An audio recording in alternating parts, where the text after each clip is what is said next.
Hi, my name is Monika Kuffer from the University of Twente. I will talk about the role of mapping deprived areas for GeoConvergence and the lessons learned within SlumMap. I will start with the problems in the primary challenge. We will see in the coming years a rapid urban growth. The majority of this urban growth will happen in low and mid-income country cities, and particularly in the areas which are deprived, for example, of basic access. However, when we look to the Earth observation research outputs, we see that a large part of the publication are focusing on the mega urbanizations, which are only very small portions of all urban areas.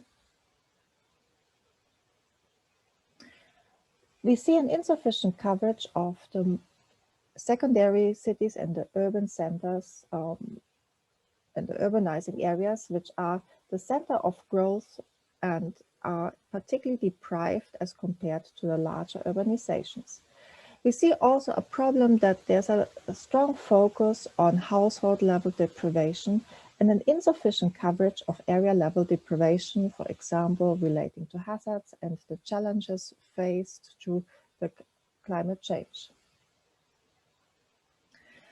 We see also, besides the missing area level deprivation, also the insufficient coverage on an understanding how areas are linked with the rest of the city, for example, in terms of service and infrastructure connections. In terms of data access, a survey shows we recently conducted that there's a huge lack of access to data on deprived areas. Like slums, informal settlements are insufficiently covered in global and local data sets.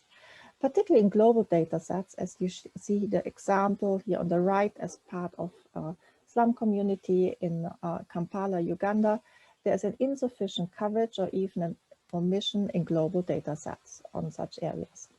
In terms of a solution, we have been developing within Idea Maps, Domain of Deprivation Framework, which is a holistic framework that includes household level area and area connect level deprivation in an open access data set. The mapping we are producing are gridded mapping outputs, which are easy to be linked to existing global data sets and statistics, but also protect privacy and prevent stigmatization of deprived communities.